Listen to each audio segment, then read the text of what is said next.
Marginal காஸ்டிங்னா என்ன? Marginal காஸ்டிங்னா இப்போ ஒரு மேனுஃபேக்சர் இருக்காரு, அவர் 100 யூனிட் தயாரிக்கிறதுக்கு 10,000 ரூபாய் செலவு பண்ணுறாரு அப்படின்னா, அப்போ 112 யூனிட் பண்ணுறதுக்கு எவ்வளோ ரூபாய் செலவாகும்? அதாவது அடிஷ்னலாக ஒரு யூனிட்டை நீ கொண்டு வரதுக்கோ இல்லை செய்யறதுக்கோ இல்லை ப்ரொடியூஸ் பண்ணுறதுக்கோ உங்களுக்கு எவ்வளோ நீங்கள் எக்ஸ்பென்சஸ் இன்கர் பண்ணுற, எவ்வளோ காஸ்ட் ஆகுது அதை மேனுஃபேக்சர் பண்ணுறதுக்கு கேட்டால் அதுதான் மார்ஜினல் காஸ்டிங்னு சொல்கிறாங்க.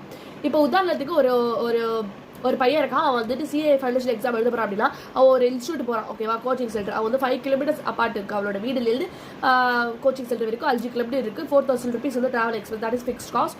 அண்ட் யோர் எழுத 2 சப்ஜெக்ட்டில் ஏதோ 2 சப்ஜெக்ட்ஸ்க்கு வந்துட்டு போயிட்டு இருக்கான், ஓகேவா. லைக் வச்சுக்கோங்க டேக்ஸோ லாவோ அவங்க போயிட்டு இருக்கான், 10,000 rupees ஆகுது.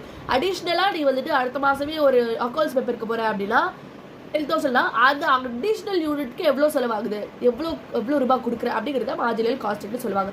அப்போ மொத்தமாக இல்லை 10,000 மொத்த காஸ்ட் தான் நான் வேரியபிள் காஸ்ட்னு சொல்கிறேன். அடிஷ்னல் யூனிட்டை நான் மார்ஜினல் காஸ்ட்னு சொல்கிறேன்.